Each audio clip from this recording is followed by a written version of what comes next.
जब भी दुनिया के सबसे महान प्रतिभाशाली लोगों की बात होती है तो लियोनार्डो दा विंची का नाम सबसे पहले लिया जाता है। वे केवल एक चित्रकार नहीं थे, बल्कि वैज्ञानिक, अभियंता, आविष्कारक, शरीर रचना के जानकार और गहरे विचारक भी थे। उनकी प्रतिभा इतनी विशाल थी कि आज सैकड़ों साल बाद भी दुनिया उन्हें आश्चर्य और सम्मान से याद करती है। लियोनार्डो दा विंची का जन्म 15 अप्रैल 1452 को इटली के विंची नामक स्थान के पास हुआ था। इसी कारण उनके नाम के साथ दा विंची जुड़ा, जिसका अर्थ है विंची का रहने वाला। उनके पिता का नाम सेर पिएरो था, जो एक नोटरी थे, यानी कानूनी काम करने वाले व्यक्ति। उनकी माता का नाम कैटरीना था। लियोनार्डो का बचपन प्रकृति के बीच बीता और यही प्रकृति आगे चलकर उनकी सबसे बड़ी शिक्षक बनी। बचपन से ही लियोनार्डो बहुत जिज्ञासु थे। वे पेड़ों, पक्षियों, पानी, बादलों, जानवरों और इंसानों के चेहरे के भावों को बहुत ध्यान से देखते थे। वे केवल चीजों को देखते नहीं थे, बल्कि समझना चाहते थे कि वे काम कैसे करती हैं, पक्षी उड़ते कैसे हैं, पानी बहता क्यों है, इंसान के चेहरे पर भाव कैसे बदलते हैं। यही सवाल उनके मन में हमेशा चलते रहते थे। कम उम्र में ही लियोनार्डो को फ्लोरेंस भेजा गया, जहां उन्होंने प्रसिद्ध कलाकार एंड्रिया डेल वेरोक्कियो की कार्यशाला में प्रशिक्षण लिया। वहां उन्होंने चित्रकला, मूर्तिकला, धातुकला और डिजाइन सीखी। बहुत जल्दी यह साफ हो गया कि लियोनार्डो साधारण विद्यार्थी नहीं है। उनकी रेखाएं, उनका अवलोकन और उनकी कल्पना बाकी लोगों से बहुत अलग थी। लियोनार्डो की कला की सबसे बड़ी खासियत यह थी कि वे चीजों को बहुत वास्तविक बनाना चाहते थे। वे चाहते थे कि चित्र केवल सुंदर न दिखे, बल्कि जीवित महसूस हो। वे प्रकाश और छाया का ऐसा उपयोग करते थे कि चेहरा, आंखें और हाथों के भाव बहुत गहरे लगते थे। यही कारण है कि उनकी पेंटिंग्स आज भी लोगों को मोहित कर देती हैं। बाद में लियोनार्डो मिलान चले गए, जहां उन्होंने शासक लुडोविको स्फोर्जा के लिए काम किया। मिलान में उन्होंने कई तरह के काम किए। वे केवल चित्र नहीं बनाते थे, बल्कि महलों के आयोजन, मूर्तियां, सैन्य योजनाएं और मशीनों के डिजाइन भी तैयार करते थे। वे खुद को केवल कलाकार नहीं मानते थे। वे हर उस क्षेत्र में काम करना चाहते थे जहां बुद्धि और कल्पना की जरूरत हो। इसी दौरान उन्होंने अपनी सबसे प्रसिद्ध कृतियों में से एक द लास्ट सपर बनाई। यह चित्र यीशु मसीह और उनके शिष्यों के अंतिम भोजन का दृश्य दिखाता है। इस चित्र की सबसे बड़ी खूबी यह है कि इसमें हर व्यक्ति के चेहरे और हाथों में अलग भावना दिखाई देती है। कोई चौंका हुआ है, कोई दुखी है, कोई सोच में है। यह केवल एक धार्मिक चित्र नहीं, बल्कि मानवीय भावनाओं का अद्भुत अध्ययन है। लियोनार्डो की दूसरी ओर सबसे प्रसिद्ध पेंटिंग है मोनालिसा। इसे दुनिया की सबसे मशहूर पेंटिंग माना जाता है। मोनालिसा की मुस्कान आज भी रहस्य बनी हुई है। कुछ लोग कहते हैं कि वह मुस्करा रही है, कुछ कहते हैं कि वह गंभीर है। यही रहस्य इस चित्र को खास बनाता है। लियोनार्डो ने इसमें रंगों और छायाओं का बहुत मुलायम उपयोग किया, जिससे चेहरा बहुत जीवंत लगता है।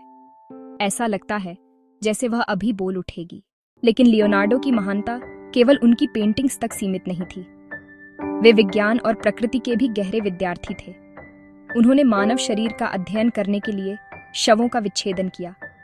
उन्होंने हड्डियों, मांसपेशियों, दिल, आंखों और भ्रूण तक के चित्र बनाए।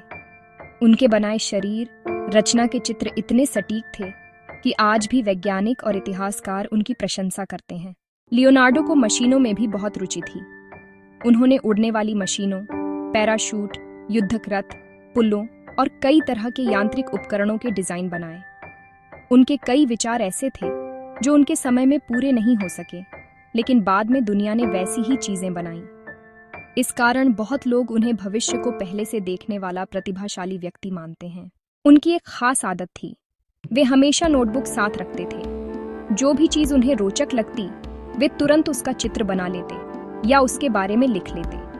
उनके नोट्स में कला, विज्ञान, पानी की चाल, उड़ान, शरीर रचना, गणित और मशीनों तक की बातें मिलती हैं। उनकी नोटबुक देखकर लगता है कि उनका दिमाग कभी रुकता ही नहीं था। हालांकि लियोनार्डो के जीवन में एक कमजोरी भी थी। वे बहुत से काम शुरू करते थे, लेकिन कई बार उन्हें पूरा नहीं कर पाते थे। वे हर काम को पूरी तरह सही बनाना चाहते थे। इस कारण उनकी कई रचनाएं अधूरी रह गईं। लेकिन जो काम उन्होंने पूरे किए वे इतने महान थे कि उन्होंने उन्हें अमर बना दिया। 1499 में मिलान की सत्ता बदल गई और लियोनार्डो को वहां से जाना पड़ा। इसके बाद वे फ्लोरेंस, वेनिस और रोम जैसे शहरों में रहे। इन जगहों पर भी उन्होंने चित्रकला, अध्ययन और प्रयोग जारी रखे। बाद में फ्रांस के राजा फ्रांसिस प्रथम ने उन्हें अपने दरबार में बुलाया। जीवन के अंतिम वर्ष उन्होंने फ्रांस में बिताए। वहां उन्हें बहुत सम्मान मिला। 2 मई 1519 को लियोनार्डो दा विंची का निधन हो गया। लेकिन उनकी मृत्यु के बाद भी उनकी प्रतिभा का प्रभाव कम नहीं हुआ, बल्कि समय के साथ लोग उन्हें और अधिक महान मानने लगे। आज उन्हें पुनर्जागरण काल का सबसे बड़ा यूनिवर्सल जीनियस कहा जाता है, यानी ऐसा व्यक्ति जो अनेक क्षेत्रों में असाधारण ज्ञान रखता हो। लियोनार्डो का जीवन हमें एक बहुत बड़ी सीख देता है। वे हमें बताते हैं कि महानता केवल एक क्षेत्र में अच्छा होने से नहीं आती। अगर इंसान के भीतर जिज्ञासा हो, सीखने की इच्छा हो और दुनिया को ध्यान से देखने की आदत हो, तो वह बहुत कुछ कर सकता है। लियोनार्डो ने कला को विज्ञान से जोड़ा और विज्ञान को कल्पना से। यही उन्हें सबसे अलग बनाता है। वे केवल चित्र नहीं बनाते थे, वे दुनिया को समझना चाहते थे। वे केवल मशीनें नहीं सोचते थे, वे प्रकृति के नियमों को जानना चाहते थे।